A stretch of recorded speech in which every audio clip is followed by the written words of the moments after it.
जय हिंद साथियों, आपका स्वागत है आपके अपने चैनल रंजन स्टडी पॉइंट में।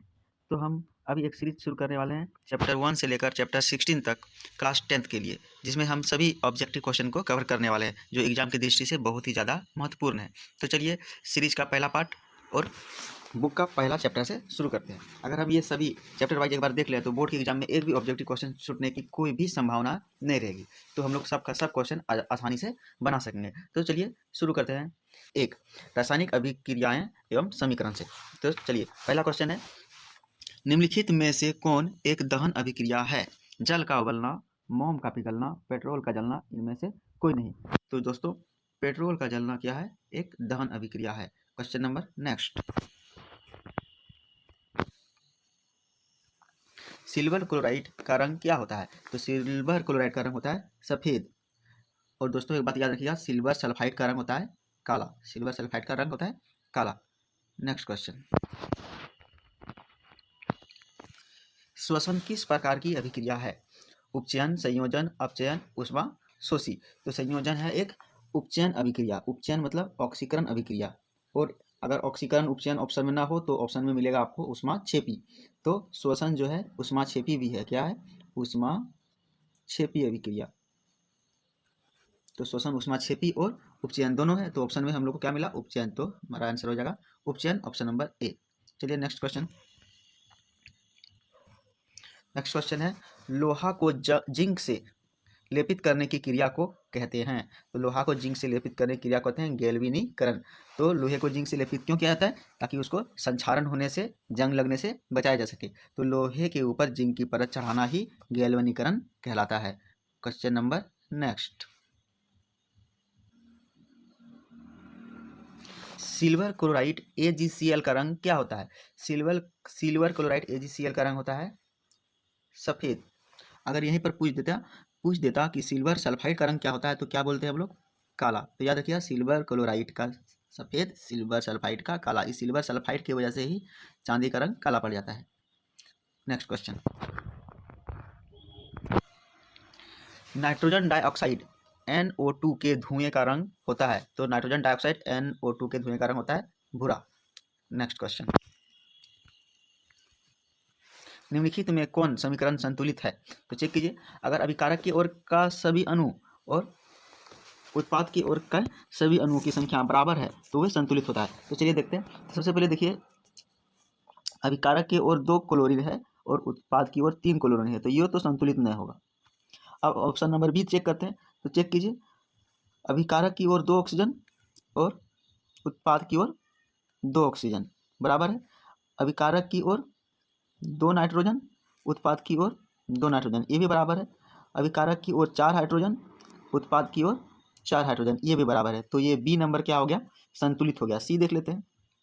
जब सी देखते हैं तो 3 ऑक्सीजन इधर है, 2 ऑक्सीजन इधर है, तो ये संतुलित नहीं होगा। नंबर डी देख लीजिए, इधर 2Cl, इधर 1Cl, तो ये भी क्या हो गया? संतुलित नहीं होगा। तो संतुलित कौन हो जाएगा? Option number B. Option number B. चलिए नेक्स्ट क्वेश्चन, शरीर में भोजन का पचना किस प्रकार की अभिक्रिया है? क्वेश्चन नंबर 8, शरीर में भोजन का पचना किस प्रकार की अभिक्रिया है? शरीर में भोजन का पचना है ऑक्सीकरण अभिक्रिया। किस प्रकार की अभिक्रिया? ऑक्सीकरण अभिक्रिया। नेक्स्ट, चांदी के संक्षारण के फलस्वरूप उस पर किस रंग की परत बनती है? चांदी के संक्षारण के फलस्वरूप उस पर किस रंग की परत बनती है? तो हम पहले बताए थे, जब चांदी का संक्षारण होता है तो चांदी के ऊपर सिल्वर सल्फाइड का परत जम जाता है, जो होता है काले रंग का, जो होता है काले रंग की। और सिल्वर क्लोराइड होता है श्वेत रंग की। अभी हम लोग आगे पढ़े हैं सिल्वर क्लोराइड का, अब ये है सिल्वर सल्फाइड काले रंग की। चांदी के ऊपर संक्षारण होता है सिल्वर सल्फाइड की वजह से, जो काले रंग का होता है। क्वेश्चन नंबर नेक्स्ट, चिप की थैली में चिप को उपचयन से बचाने के लिए कौन सी गैस भरी जाती है? Nitrogen gas. चिप के पैकेट में उपचयन से बचाने के लिए नाइट्रोजन गैस भरी जाती है। तो उपचयन मतलब ऑक्सीकरण। चिप के अंदर का जो सामान है, खाने का सामान, ऑक्सीकरण की वजह से खराब ना हो, इसीलिए उसमें कौन सा गैस भर दिया जाता है? नाइट्रोजन। चलिए question next. Next question 11 number है, लोह चूर्ण पर तनु हाइड्रोक्लोरिक अम्ल डालने से क्या होता है? तो जब भी हम लोहे चूर्ण पर या कोई भी धातु पर अम्ल डालेंगे तो उससे क्या निकलेगा? हाइड्रोजन गैस निकलेगा। और जिस भी धातु के ऊपर डालेंगे हाइड्रोक्लोरिक अम्ल, उसी का क्लोराइड बनेगा। तो हम लोग यहाँ पर लोह चूर्ण मतलब आयरन के ऊपर हाइड्रोक्लोरिक अम्ल डालें तो हाइड्रोजन गैस तो निकलेगा ही और iron chloride gas iron chloride बनाएगा।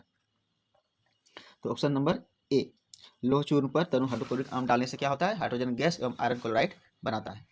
नेक्स्ट क्वेश्चन, निम्नलिखित समीकरण है H2 + Cl2 और उत्पाद बन गया 2HCl। ये किस प्रकार का अभिक्रिया है, तो एक अपघटन अभिक्रिया है, एक संयोजन अभिक्रिया है, एक द्विविस्थापन अभिक्रिया है या एक विस्थापन अभिक्रिया है। तो H2 + Cl2 मिलकर HCl बन गया, तो ये क्या हो गया, संयोजन अभिक्रिया है, ये जुड़ गया। जो आपस में जुड़ जो दो या दो से अधिक उत्पाद जब मिलकर एक उत्पाद बनाता है तो उसको संयोजन अभिक्रिया कहते हैं। तो चलिए option number B. Next question,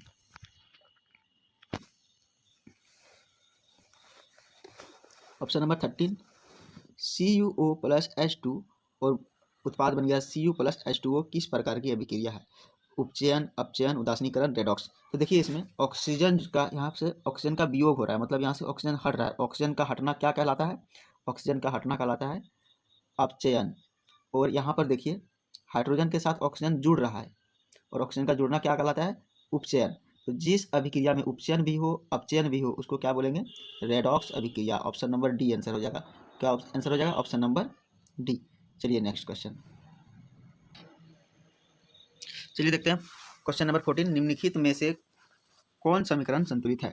देखिए कौन सा समीकरण संतुलित है, तो दोनों साइड देखेंगे, अभिकारक की ओर और उत्पाद की ओर। तो ये है अभिकारक, इस साइड का अभिकारक होता है, इस साइड का उत्पाद होता है। तो चलिए ये है अभिकारक और इधर का है उत्पाद। तो हम लोग देखेंगे कि कौन सा संतुलित है। तो देखिए ऑक्सीजन, इधर देखिए एक ऑक्सीजन, इधर देखिए दो ऑक्सीजन, तो ये संतुलित नहीं है।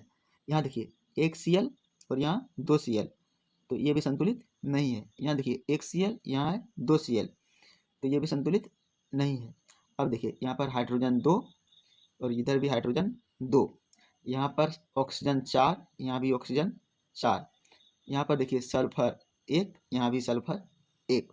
अब देखिए यहाँ एक जिंक और यहाँ भी एक जिंक, मतलब अभिकारक की ओर के सभी के अणुओं की संख्या और उत्पाद के ओर के यौगिकों के अणुओं की संख्या बराबर है। अभिकारक के ओर के अणुओं की संख्या उत्पाद की ओर के अणुओं की संख्या बराबर है। अगर दोनों ओर बराबर हो तो उसको क्या बोलते हैं, संतुलित समीकरण। तो ये हो गया डी नंबर, संतुलित है। नेक्स्ट क्वेश्चन, क्वेश्चन नंबर 15, समीकरण 2Cu + O2 उत्पाद है 2CuO किस प्रकार की अभिक्रिया है। तो देखिए यहाँ पर कॉपर में ऑक्सीजन जुड़ रहा है, तो जब भी ऑक्सीजन जुड़ता है तो उसको हम लोग ऑक्सीकरण या उपचयन कहते हैं। तो जो ऑप्शन में जो मिलेगा वही सही होगा। तो ऑप्शन में देखिए अपघटन, ऑक्सीकरण अभिक्रिया है। कौन सा अभिक्रिया हो गया, ऑक्सीकरण अभिक्रिया। क्वेश्चन नेक्स्ट, दूध से दही बनना कैसा परिवर्तन है। तो दूध से दही बनना कैसा परिवर्तन है, तो रासायनिक परिवर्तन है। तो रासायनिक परिवर्तन किसको बोलते हैं, वैसा परिवर्तन जिसमें जो एक बार हो गया तो उसको हम लोग वापस नहीं लौटा सकते। जैसे दूध से दही बन गया तो वापस हम लोग दही से दूध नहीं बना सकते हैं। तो इस तरह की अभिक्रिया क्या बोलेंगे, रासायनिक अभिक्रिया।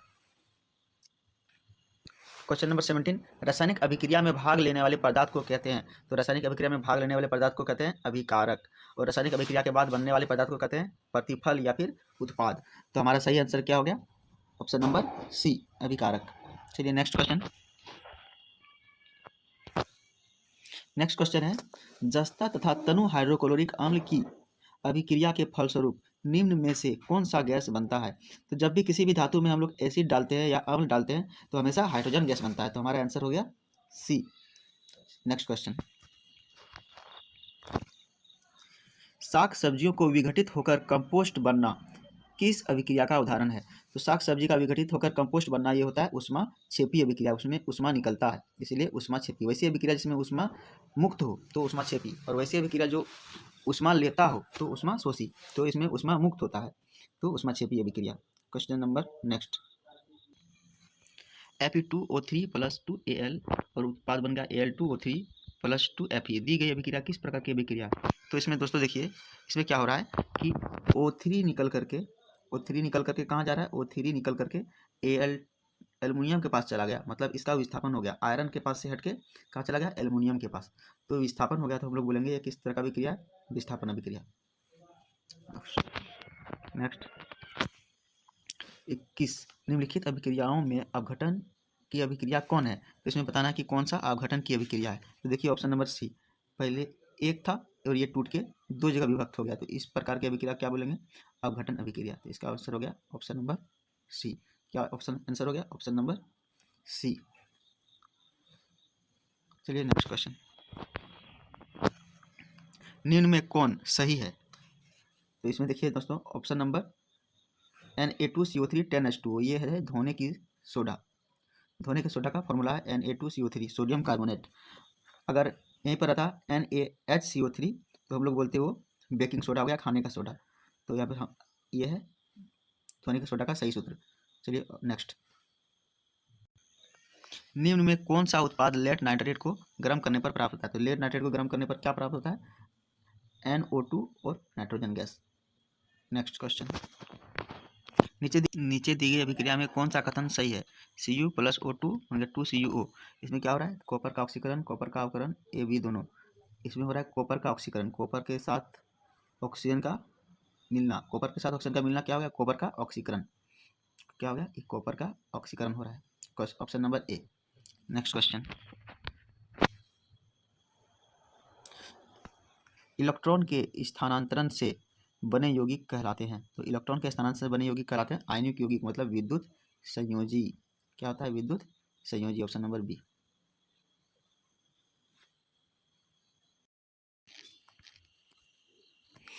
क्वेश्चन नंबर 26, यहाँ पर देखिए कॉपर ऑक्साइड प्लस हाइड्रोजन मिलकर कॉपर और जल बनाया है। तो देखिए कॉपर ऑक्साइड से ऑक्सीजन निकल गया, तो क्या हो गया? कॉपर ऑक्साइड का अपचयन हो गया। और हाइड्रोजन में ऑक्सीजन मिल गया है, तो क्या हो गया? उपचयन हो गया। तो अपचयन भी हो रहा है और उपचयन भी हो रहा है, मतलब क्या हो गया? रेडॉक्स अभिक्रिया। Option number D. चलिए नेक्स्ट क्वेश्चन है 27, निम्नलिखित में से कौन एक रेडॉक्स अभिक्रिया है?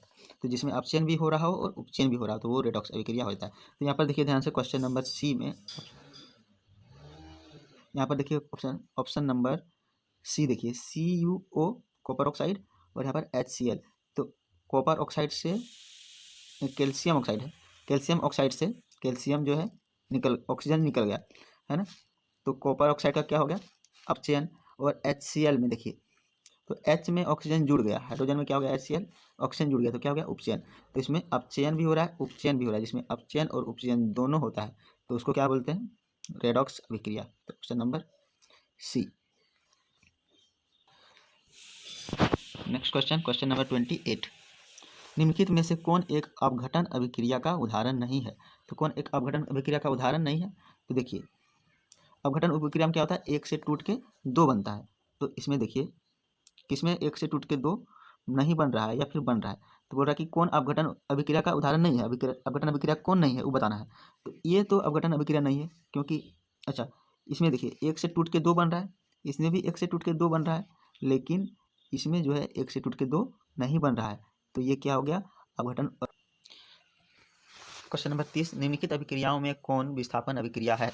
तो इसका आंसर होगा option number C. Option number C क्या है? विस्थापन अभिक्रिया है, क्योंकि यहाँ पर SO4 कॉपर से विस्थापित होकर कहाँ पर चला गया? आयरन में चला गया, इसलिए क्या हो गया? विस्थापन अभिक्रिया। नेक्स्ट क्वेश्चन, निम्नलिखित में से कौन द्विविस्थापन अभिक्रिया? अब इसमें बता रहा है कि द्विविस्थापन अभिक्रिया निम्नलिखित में से कौन है? तो द्विविस्थापन अभिक्रिया हो जाएगा इसमें सी नंबर। कौन हो जाएगा? Option number C. कैसे? देखिए यहाँ पर Ag और Cl क्या हो गया? Ag और Cl मिलके बना लिया AgCl, मतलब Cl का विस्थापन होकर कहाँ चला गया? Ag के पास। और NaNO3 मतलब NO3 विस्थापित होकर कहाँ चला गया?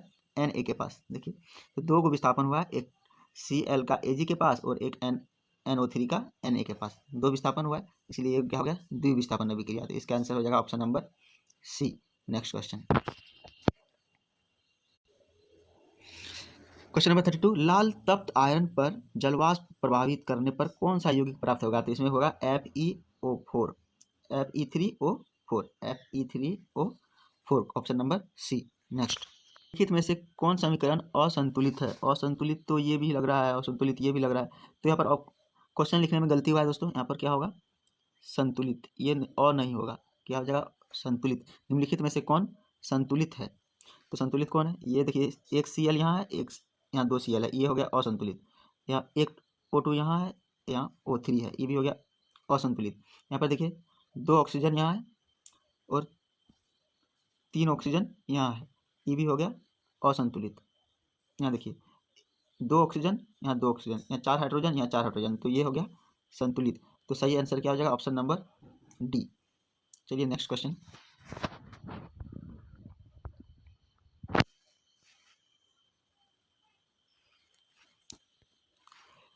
34 A B plus C D अभिकारक है, उत्पाद हो गया A D plus C B. अभिक्रिया का नाम बताइए, बोल रहा है किस तरह का अभिक्रिया है। तो देखिए यहाँ पर ए बी विस्थापित होकर किसके पास चला गया? सी के पास। ए बी विस्थापित होकर सी बी के पास चला गया, और डी विस्थापित होकर ए के पास चला गया। तो कहने का मतलब है कि ये क्या है? द्विविस्थापन। देखिए यहाँ पर ए और डी एक साथ आ गया, और बी और सी एक साथ आ गया, मतलब 2 बार विस्थापन हो रहा है। तो इसको क्या बोलेंगे? द्विविस्थापन या फिर उभय विस्थापन, एक ही बात है। Option number C. Next question, question number 35। श्वसन किस प्रकार की रासायनिक अभिक्रिया है? तो श्वसन क्या है? ऊष्माक्षेपी भी क्या है? ऊष्माक्षेपी। श्वसन क्या है? एक ऊष्माक्षेपी अभिक्रिया है, और श्वसन उपचयन अभिक्रिया भी है। श्वसन, तो दोस्तों श्वसन जो है उपचयन भी है और ऊष्माक्षेपी भी है, लेकिन जब हम लोग को ऊष्माक्षेपी रहेगा तो हम लोग को ऊष्माक्षेपी ही टिक आउट करना है। नेक्स्ट, निम्नलिखित में से कौन सा बुझा हुआ चूना है? तो बुझा हुआ चूना क्या होता है? तो CaO प्लस H2O। अगर कैल्शियम ऑक्साइड, मतलब बिना बुझा हुआ चूना जो हम लोग दुकान से खरीद के लाते हैं, जो पत्थर टाइप का होता है, डिक्का डिक्का ढेला जैसा होता है, तो वो होता है CaO, बिना बुझा हुआ चूना। अगर उसमें हम जल डाल देंगे तो क्या हो जाएगा? बुझा हुआ चूना, बुझ जाएगा वो। तो इसका फॉर्मूला होता है Ca और OH का होल 2। तो देखिए ये क्या हो गया? बुझा हुआ चूना। तो बुझा हुआ चूना कौन है इसमें? CaOH का होल 2, ऑप्शन नंबर बी। चलिए नेक्स्ट, साग सब्जियों का विघटित होकर कंपोस्ट बनना किस अभिक्रिया का उदाहरण है? तो साग सब्जी का विघटित होकर कंपोस्ट बनना है ऊष्माक्षेपी अभिक्रिया। साग सब्जी जब विघटित होता है तो उससे ऊष्मा निकलता है। नेक्स्ट क्वेश्चन, चलिए दोस्तों आगे हम लोग 39 अभिक्रिया CuO प्लस H2, ये मिलकर बन गया Cu प्लस H2O, मतलब कॉपर ऑक्साइड और हाइड्रोजन मिलकर कॉपर और जल बना लिया है। देखिए किस प्रकार की अभिक्रिया। तो इसमें देखिए दोस्तों, इसमें विस्थापन हो रहा है। क्या हो रहा है? इसमें विस्थापन हो रहा है। कॉपर ऑक्साइड से ऑक्सीजन का विस्थापन हो रहा है। देखिए कॉपर ऑक्साइड से क्या हो रहा है? ऑक्सीजन का विस्थापन हो रहा है, और कॉपर क्या हो गया? अकेले हो गया। देखिए है ना, तो कॉपर ऑक्साइड से ऑक्सीजन का विस्थापन हो गया, और कहाँ चला गया? ये जल H2 के पास चला गया। किसके पास चला गया? H2O के पास चला गया। तो ये कौन सा अभिक्रिया हो गया? विस्थापन।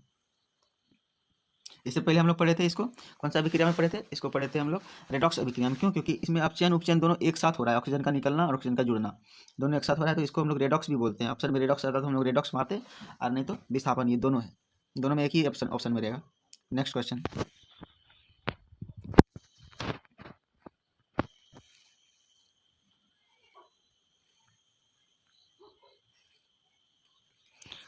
Question number 40। निम्नांकित में कौन उपचायक है?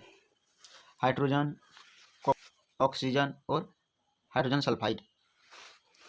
तो उपचायक उसे बोलते हैं जो उपचयन अभिक्रिया या फिर ऑक्सीकरण अभिक्रिया कराने में सहायक है। तो ऑक्सीकरण अभिक्रिया कराने में सहायक कौन होता है? ऑक्सीजन। तो इसीलिए कौन हो गया उपचायक? O2।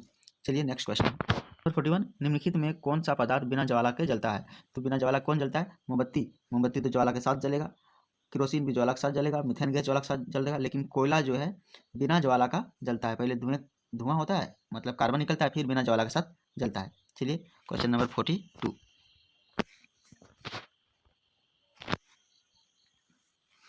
अम्ल और क्षार के बीच अभिक्रिया होने पर लवण एवं जल बनते हैं, यह अभिक्रिया कहलाती है। तो अम्ल क्षार के बीच अभिक्रिया होता है, लवण और जल बनता है, तो इसको क्या बोलते हैं हम लोग? उदासीनीकरण अभिक्रिया।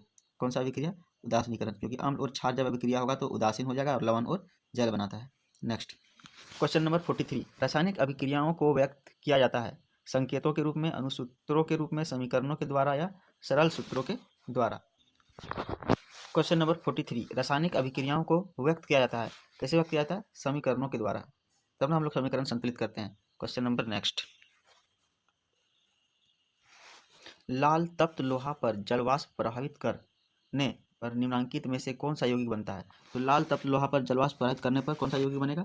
Fe3O4। क्वेश्चन नंबर 44 का ऑप्शन सी। नेक्स्ट क्वेश्चन, रासायनिक समीकरण में जल विलयन को किस प्रतीक द्वारा दर्शाया जाता है? तो देखिए साथियों, जब भी रासायनिक समीकरण होता है तो हम लोग एस से दर्शाते हैं सॉलिड को। किससे? एस से दर्शाते हैं सॉलिड को, और लिक्विड को एल से। लेकिन जब जल विलयन का बात होगा तो हम लोग उसको बोलते हैं, और जी से दर्शाते हैं गैस को। एक तो एस से सॉलिड को, एल से लिक्विड को, एक्वस को, एक यू मतलब एक्वस मतलब जल, और जी से गैस को दर्शाते हैं। तो यहाँ पर क्वेश्चन है, रासायनिक समीकरण में जल विलयन को किस प्रतीक द्वारा दर्शाया जाता है? तो ऑप्शन सी एक you, aqueous. Question number 46, chlorophyll और सूर्य प्रकाश की उपस्थिति में पौधे वायु से कार्बन डाइऑक्साइड एवं पृथ्वी से जल ग्रहण करके अपना भोजन तैयार करते हैं। यह किस प्रकार की अभिक्रिया है? तो बोल रहा है कि क्लोरोफिल और सूर्य की प्रकाश की उपस्थिति में पौधे वायु से कार्बन डाइऑक्साइड एवं पृथ्वी से जल ग्रहण करके अपना भोजन तैयार करते हैं। ये प्रकाश संश्लेषण है। तो क्या है? प्रकाश रासायनिकी। प्रकाश संश्लेषण क्या बोलते हैं? प्रकाश रासायनिकी। Next question, option number C redox अभिक्रिया है। इसमें अपचयन उपचयन दोनों साथ में हो रहा है। नेक्स्ट 48, समीकरण के बाएं एवं दाएं दोनों ओर प्रत्येक प्रकार के परमाणुओं की संख्या समान है। यह समीकरण है संतुलित। बोला समीकरण के बाएं ओर मतलब अभिकारक की ओर, और दाएं ओर मतलब उत्पाद की ओर के परमाणुओं की संख्या अगर समान है तो उसको बोलेंगे संतुलित समीकरण। नेक्स्ट, निम्नलिखित में कौन ऑक्सीकारक है? तो ऑक्सीकारक कौन है? O2, जिसके वजह से ऑक्सीकरण अभिक्रिया संभव होता है उसको ऑक्सीकारक कहते हैं। नेक्स्ट, क्वेश्चन नंबर 15, कली चूना पर जब जल डाला जाता है तब अभिक्रिया होती है ऊष्माक्षेपी, ऊष्माशोषी, विस्फोटक, इनमें से कोई नहीं। तो देखिए दोस्तों, कली चूना मतलब CaO, नॉर्मल चूना जो हम लोग दुकान से खरीद कर लाते हैं उसको कली चूना बोलते हैं। लेकिन उसमें जब जल डाला जाता है मतलब H2O, जब उसमें जल डालेंगे तो वो खोलने लगता है और वो क्या बन जाता है? CaOH का होल 2, मतलब बन जाएगा बुझा हुआ चूना, और उससे क्या निकलेगा? ऊर्जा। क्या निकलेगा? ऊर्जा मुक्त होगा। क्या मुक्त होगा? ऊर्जा। तो वो तो कली चूना पर जब जल डाला जाता है तब अभिक्रिया होती है तो ऊष्माक्षेपी। जिस अभिक्रिया में ऊष्मा निकलता है उसको क्या बोलते हैं? ऊष्माक्षेपी अभिक्रिया। नेक्स्ट,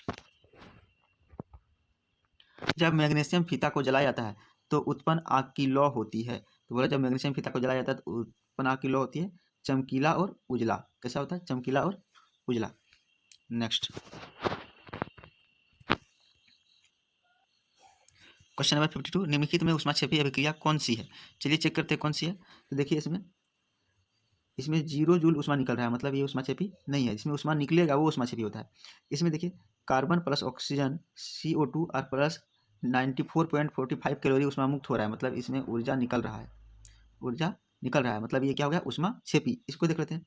इसमें देखिए hydrogen plus iodine plus 11.82 calorie ऊष्मा इसमें मुक्त नहीं हो रहा है, उल्टा इसको गर्म किया जा रहा है, इसमें ऊष्मा दिया जा रहा है, इसलिए ऊष्माक्षेपी नहीं है। क्या है? ऊष्माशोषी है।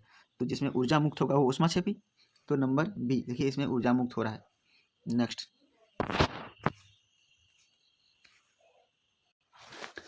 क्वेश्चन नंबर 53, निम्नांकित में कौन सा युग्म एकल विस्थापन अभिक्रिया प्रदर्शित करेगा? तो चलिए देखते हैं। यहाँ पर लिखा है NaCl का विलयन एवं कॉपर धातु।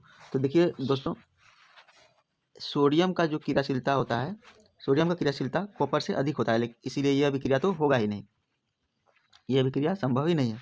मैग्नीशियम क्लोराइड प्लस एल्युमिनियम धातु, तो ये भी अभिक्रिया संभव नहीं है। क्यों? क्योंकि मैग्नीशियम का क्रियाशीलता एल्युमिनियम से अधिक होता है, तो एल्युमिनियम इसको अपनी जगह से नहीं हटा पाएगा, ये भी नहीं होगा। अब है फेरस सल्फाइड का विलयन और सिल्वर धातु। तो इसमें भी देखिए जो लोहा है, आयरन है, इसकी क्रियाशीलता चांदी से अधिक होती है, सिल्वर से अधिक होती है, इसलिए ये भी नहीं हो पाएगा। और यहाँ देखिए AgNO3 मतलब सिल्वर नाइट्रेट का विलयन और कॉपर धातु, हाँ ये अभिक्रिया संभव है। क्यों? क्योंकि कॉपर की क्रियाशीलता चांदी से अधिक है। तो आंसर नंबर डी, और ये एकल विस्थापन प्रदर्शित करेगा। नेक्स्ट क्वेश्चन,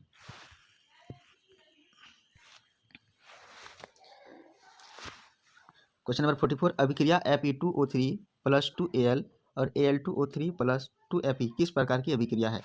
तो इसमें देखते हैं किस प्रकार की अभिक्रिया, वियोजन अभिक्रिया, संयोजन अभिक्रिया, विस्थापन अभिक्रिया या द्विविस्थापन अभिक्रिया। चलिए, तो ये हो गया विस्थापन अभिक्रिया। कैसे? देखिए ऑक्सीजन को आयरन से विस्थापित होकर कहाँ चला गया? एल्युमिनियम के पास चला गया। तो ये कौन सा अभिक्रिया हो गया? विस्थापन अभिक्रिया।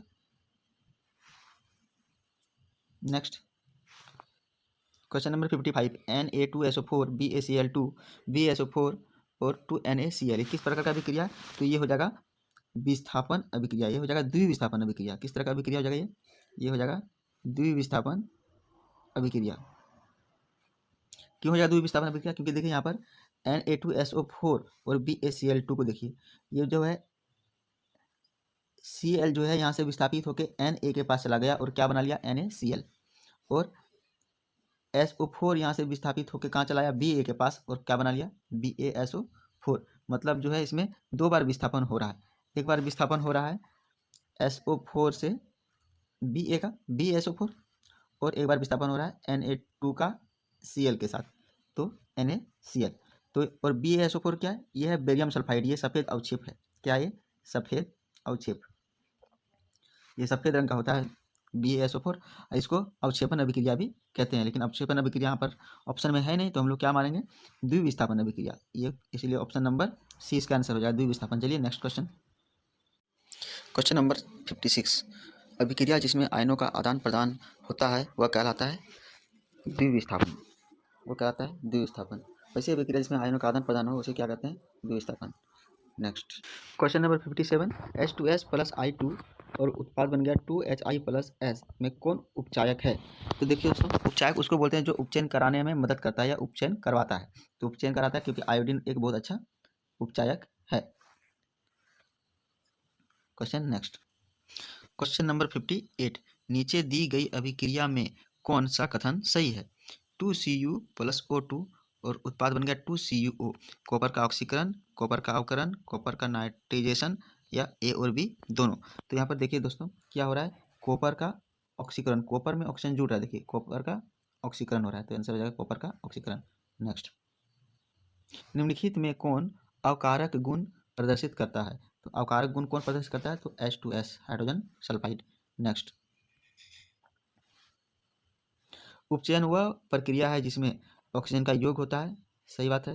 हाइड्रोजन का वियोग होता है, ये भी सही बात है। इलेक्ट्रॉन का त्याग होता है, ये भी सही बात है। तो इसका आंसर हो जाएगा इनमें से सभी। इसका आंसर हो जाएगा इनमें से सभी। उपचयन, उपचयन मतलब ऑक्सीकरण। तो ऑक्सीकरण कब होता है? जब ऑक्सीजन का योग होगा या हाइड्रोजन का वियोग होगा या इलेक्ट्रॉन का त्याग होगा। तो ये सभी होगा, तो होगा इनमें से सभी।